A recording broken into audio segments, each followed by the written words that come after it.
با سلامی دوباره بیننده های عزیز، خبرهای تاجیکستان و جهان را از استودیوی مرکزی رادیوی آزادی تقدیم شما میکنیم. امروز 14 اکتبر است. در برنامه این موضوع ها را داریم. اسیران سابق اوکراینی در منطقه های آزاد شده از دهشت تجاوزگران قصه میکنند. فرمان میدادند برقصم، رقص نکردم و پایم تیر زدند. حق با کیست؟ بحث اداره برق با یک صاحبکار و بی‌برقی کارخانه مهمی را در کلوب در حال نابودی قرار داده است. اگر برق به ما ندهند، حسیب‌های ما زیاده از 3.5 تن همش ویران شده می‌رود. و با وجود وعده مقامات، لیمیت یا محدودیت برق در تاجیکستان مال تاریخ نشد. ساکنان دوشنبه درباره سبب‌های آن چی میگویند؟ در حالی که حمله‌های روسیه به اوکراین ادامه دارد، مقامات اوکراین خبر دادند که در یک ماه اخیر بیش از 600 محله اهالینشین اشغال شده را از نیروهای روسیه بازپس گرفتند.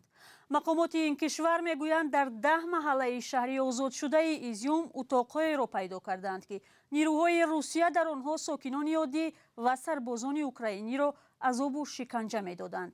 اسیران سابقی که در این شکنجهگاه‌ها بودند از لطوکوب‌های بیرحمانه اذیت با نیروی برق و سیگارهای نیم سوخته نقل میکنند. گزارش را در این باره همکارم کیومر سیاتو تقدیم میکند. میکالا مسیاکین یکی از سربازان است که ماه اپریل هنگام اشغال شهر به دست نیروهای روسیه افتاده است. به سرم خلطه کشیدند. در اینجا به نیروی برق میماندند، در آنجا میزدند. میکالا مسیاکین میگوید که او را در همین شفاخانه متروک نیمه ویرانه عذاب دادند. Подвешивали на что-то, я не знаю, наручники. Висел на наручниках, били палками. از دستانم باز اولانه آویختند و با چوب زدند. با مشت و لگد با چوب میزدند. با سیگار و گوگردی سوخته بدنم را میسوزاندند. آثارش هست. تیر میانداختند. فرمان میدادند برقصیم. رقص نکردم، با پایم تیر زدند. Не танцевал. Расстреляли ногу.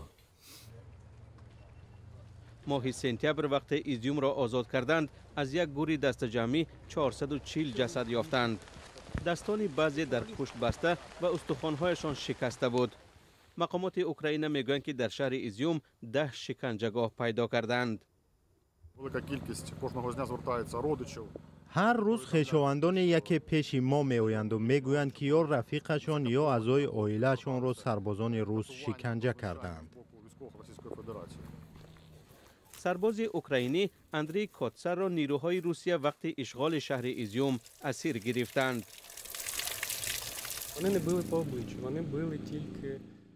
هیچگاه برویم نمی زدند. به گرده و جگر می زدند. به ستون محرم بسیار سخت می زدند. سعی می کردند که داغ و آثار ضربه نماند. نمیدانم چرا.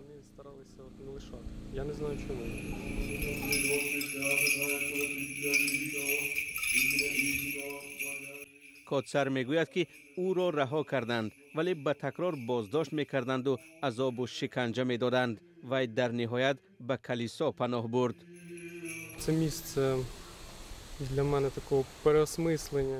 در این مکان من آرامش یافتم. راهبان به من امکان دادند زنده بمانم. اگر آنها نبودند شاید من زنده نبودم. آنها مرا نجات دادند. اندری کوتسر حالا با راهبان کار و زندگی و از این راه داغ‌های جسم و روانش را معالجه می‌کند. آنگونه که می‌دانید در تاجیکستان محاکمه چند خبرنگار از جمله دلیری امامعلی ادامه دارد و پیشتر از این همکاری او عبدالله غربتی جزای سخت گرفت و به بیشتر از 7 سال زندان محکوم شد. همکاران ما در برنامه گپی آزاد این هفته همین موضوع را با حامیان حقوق در میان گذاشتند و درباره آن پرسیدند که چرا مقامات خبرنگاران را چنین جزاهای سخت می‌دهند و هدفشان از زندانی کردن آنها چی است؟ پاره از برنامه را همراه می‌بینیم. اگر مقامات نظر شما را میپرسیدند که با این خبرنگاران بازداشت شده چه کار کنیم و تفسیر شما را میخواستم بفهمند چی میگفتید جناب قرشبویف؟ من تقاضا میکردم که این مرافع ها اگر در مرحله اول چندی از آنها علاقه در پس درهای پشته انجام می‌یابند، باید آزاد با اشتراک جامعه شهروندی، با اشتراک ناظران بین المللی و با اشتراک کارشناسان و روزنامه‌نگاران صورت گیرد. و چیز دیگری که من میخواستم از مقامات تقاضا کنم، آنها باید برای گفتگو با جامعه روزنامه‌نگاری، برای گفتگو با فعالان اجتماعی آماده باشند. متاسفانه امروز چنین گفتگویی که به هر دو جانب سودمند است به نظر نمی رسد. تشکر. جناب اودینایف، مرحمت شما. ببینید اکای میرزانبی، حکومت تاجیکستان علاقه با اون آماده رسیده است که دیگر کسی رو گوش نمیکند، نه اینکه ما رو گوش نمیکند. من حتی فرض اینم کردن میتونم، چون دیدبان حقوق بشر برای آزادی عبدالله غربتی علاقه درخواست کرد که او رو آزاد کنن، گوش نکردن. خب این به چی میاد؟ اگر یکی از شما پرسیدن، شما چی تفسیر میدید؟ اگر یکی پرسیدن از شما چیز نیست، فقط یک تفتیشات آزاد آشکار. اما پیشنهاد آزاد شدن اونها رو نمیکردید شما که از محبس آزاد شد؟ وقتی که نمیدونم یک سازمان بین المللی میگه که اونها رو آزاد کنید، اونها آزاد نمیکنن، گپی فرهاد اودینایف گوش میکنن، یک مخالف سیاسی که پناهنده سیاسی در اروپا است. اگر یکی به شما تکیه کردن، باور کردن، اعتماد کردن، کی؟ مقامات تاجیکستان، مقامات سعودی، که شما چی تفسیر؟ در تاجیکستان گوش شنونده مانده است. شما باور دارید که در تاجیکستان، در مقامات تاجیکستان یک نفری است که به حرف دیگر اندیشان گوش میکنن؟ یک نفر است؟ من تا حال نمیبینم کسی رو.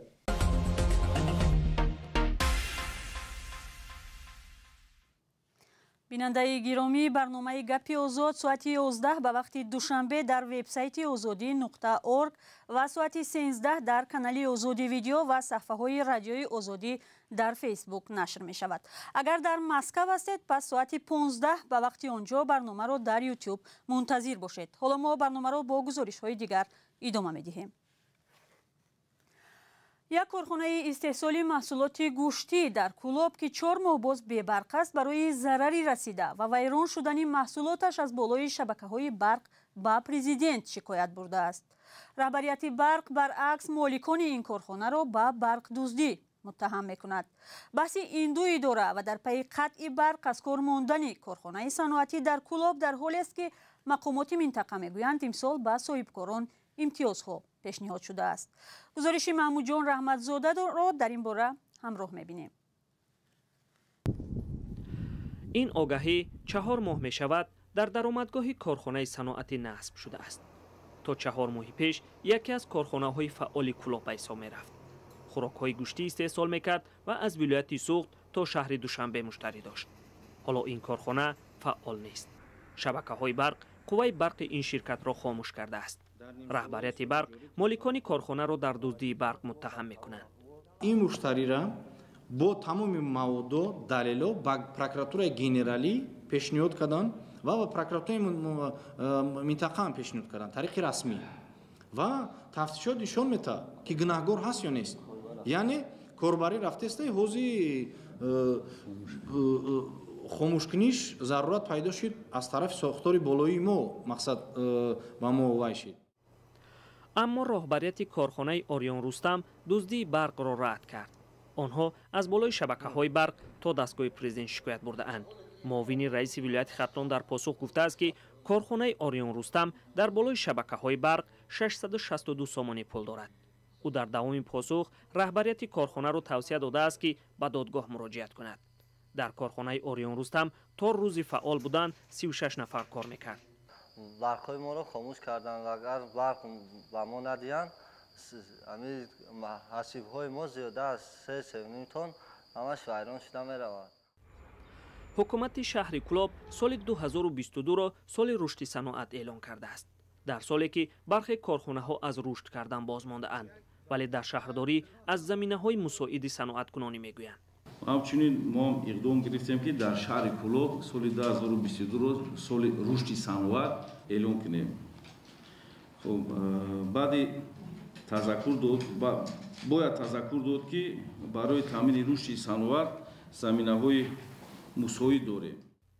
президент дар як паёмаш соли 2022 ва 2026-ро дар тоҷикистон рушди саноат эълон кард. ӯ зимни як мулоқоташ бо роҳбарони шаҳру навоҳии вилояти хатлон аз онҳо интиқод карда буд. ҳолон ки дар вақти таъин кардани ҳар кадоми шумо роҳбарои шаҳру ноё ман таъкид карда будам. наметавонед имрӯз ҷорахӯрӣ кунед. проблемаи кадри нест. این نشانه آن است که با صاحبکارا سر کار نداریم، مناسبت نمی‌کنیم. نه اینکه با صاحبکارای وطنی و خارجی.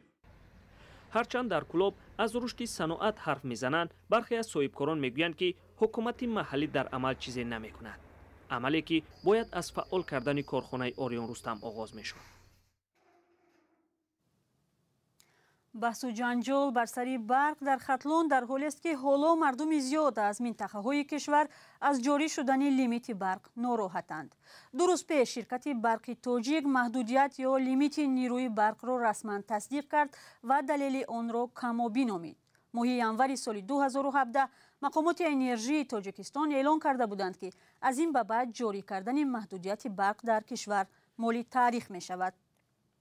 аммо шикоятҳои сокинон аз бебарқӣ ва изҳороти ахири барқи тоҷик нишон дод ки ин мушкил ҳанӯз ҳам ҳаст.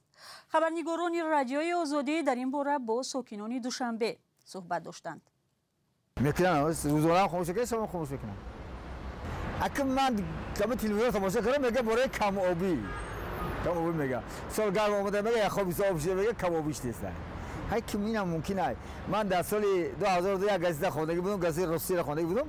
نشده یکی 1224 آبهای تایستان خاک بشود. من همین نظر خودم ممکن راست کنم کمابی باشه داخلی. گو وقت میکشتم. گو وقت میکشتم. خود یک هفته شد میتونم سویت میتونم. سببشون نمیدونی؟ نه. با سببشون نفهمیدم. گو وقت میکشتم. گو وقت گیرون میستم. هستی سویت مورد پس یعنی هست. شگری خدا. خراجات برق زیاد اینه دومی نو ساخته است یا نه این خراجات است. نمین موندگان ایسو بی مسو خد آینده اینه زمستان اومده سه برای همو زمستان مسال چیکادانشون. این زمستان کشو بگذره و کنه ایسو بی همین لیمیت موندگان. یکی خد دزدی و وای یکی هست مو مودا نوعیونایی. مو مثال کنوی برق باید بکنم بیام. چرا او ولی ضروری دوشنبه کردیم اوش کم وای. ممکن همون وای سرشویش او ممکن هم خیلی شده بود. باید کنیم. ادوزنی همه وقت هم بود میدوزیدن. وقتی سوز به هم میدوزیدن حاضرم. من نمیدونم. من میشتگی جای باید 46 باید هست همه روز اینجا نمیدونم. خیلی اکنون رادیو بفهمم. ممکن داری دزدی باشه. ممکن که غیر صفحه‌کاری باشه. خیلی از خودی بسیار چیز کنه. همین زیادی سو حرامه کنه. این سوخوری چیز کنه.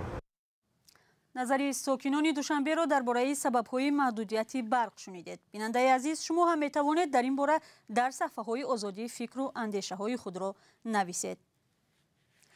барномаро бо як хабар аз Қирғизистон ба поён мебарем. дар шаҳри Бишкек рӯзи 14 октябр барои ҳимоят аз расонаҳои мустақил ва озодии баён раҳпаймоӣ баргузор шуд. бештар аз 100 кас дар назди вокзали роҳи оҳани Бишкек ҷамъ шуда то бинои парлумони Қирғизистон дар маркази шаҳр раҳпаймоӣ карданд. Тамара Валиева, раиси комиссиони шикоят ба расонаҳо гуфт, вакилони парлумоне ки пешниҳоди озодии баёнро мекунанд, бояд мандати вакилиашонро супоранд. сипос аз ҳамроҳӣ бинандаи азиз. хабарҳои бештар бо аксу видеоҳоро дар сомонаи мо ва дар саҳфаҳои радиои озодӣ дар фейсбуку, инстаграм, телеграм ва твиттер пайдо кунед. худо нигаҳдор.